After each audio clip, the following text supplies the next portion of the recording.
అందరికీ నమస్కారం.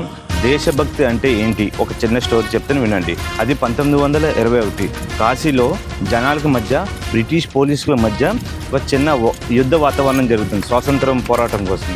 ఆ టైంలో ఒక ముసలాయన వికలాంగుడు అనమాట. ఆయన భారత్ మాతాకి జై అంటుంటే ఒక బ్రిటిష్ అధికారి ఒళ్ళు మండిపోయి లాఠీ చేసుకొని విపరీతంగా కొడుతున్నాడు. అది చూసిన ఒక చిన్న కుర్రాడు, టీనేజ్ కుర్రాడు, 15 ఏళ్ల కుర్రాడు ఒళ్ళు రగిలిపోయి పక్కనున్న ఒక రాయి తీసుకొని ఆ బ్రిటిష్ అధికారి మీద ఇసిరి కొట్టాడు. ఆ దెబ్బకి ఆ రక్తం బడబడబడబడ కారిపోయింది. అక్కడ ఉన్న అట్మాస్ఫియర్ అంతా ఒక్కసారిగా సైలెంట్. ఏంటి ఈ కుర్రోడు ఏంటి ఇలా కొట్టాడు ఏంటి అని చెప్పేసి ఆ సిచ్యువేషన్ అర్థం చేసుకున్న ఆ కుర్రోడు అక్కడి నుంచి పారిపోయాడు. ఇగో హర్ట్ అయిన ఆ బ్రిటిష్ అధికారి కొద్ది టైంకి ఆ కుర్రోడిని పట్టుకున్నారు. పట్టుకొని ఇట్లా కాలర్ పట్టుకొని చెళ్ళమని కొట్టి సంఖ్యలు తీసి వేస్తే ఆ సంఖ్యలు కూడా జారిపోతున్నాయి చిన్నపిల్లడికి.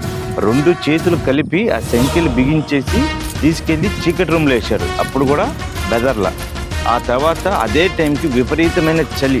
అక్కడున్న పోలీసులే పెద్ద దుప్పటితో అవస్థపడుతుంటే ఈ కుర్రాడు మాత్రం చెమటలు కక్కేటట్టుగా ఎక్సర్సైజ్ చేస్తున్నాడు. వామ్మో అనిపించుకున్నాడు అక్కడ. అదే టైంకి పక్క రోజు కోర్టుకి తీసుకెళ్తున్నారు. ఈ విషయం తెలిసిన జనం అందరూ కోర్టు దగ్గర వెయిట్ చేస్తున్నారు. 10 మంది బ్రిటిష్ పోలీసుల మధ్య ఈ చిన్న కుర్రోడు ఒక హీరోలాగా ఎంట్రీ ఇచ్చాడు. ఆ కుర్రోడిని చూసిన జనమంతా భారత్ మాతాకి జై అని చెప్పి నినాదం. కోర్టులోకి వెళ్ళి జడ్జి ముందు నించోబెట్టి జడ్జి ఒక ప్రశ్న అడిగాడు. బాబు నీ పేరేంటి? నా పేరా ఆజాద్. మా నాన్న పేరా స్వాతంత్రం. నేను ఉండేది జైలు. భారతదేశానికి నా ప్రాణాలు అర్పిస్తానని చెప్పేసి ఒక రొమ్ము విలుచుకొని సమాధానం చెప్పేసరికి అక్కడ ఉన్న జనందరికీ గూజ్ బంప్స్. ఒకేసారి భారత్ మాతాకి జై అని చెప్పేసి మళ్ళీ నినాదం. ఆ సిచ్యువేషన్ని అర్థం చేసుకున్న అక్కడ జడ్జి ఈ కుర్రోడికి 15 రోజులు జైలు శిక్ష లేదంటే 16 వేతన దెబ్బలు.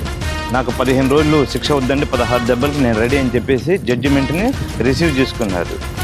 కోర్టు నుంచి ఎగ్జిట్ అయ్యేటప్పుడు కోర్టు మెట్లు దిగుతూ ఒక్కసారి జనం కలిసి చూశారు.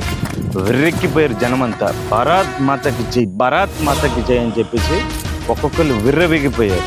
ఆ తర్వాత శిక్ష అమలు చేశారు. ప్రతి దెబ్బకి రక్తం చెందుతుంది.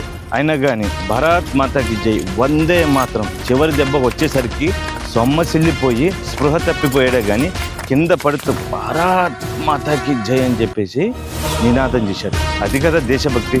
ఇంతకు ఆ కుర్రాడు ఎవరో తెలుసా? చంద్రశేఖర్ ఆజాద్. ఇట్లు మీ రంజిత్. జై హింద్, వందే మాతరం.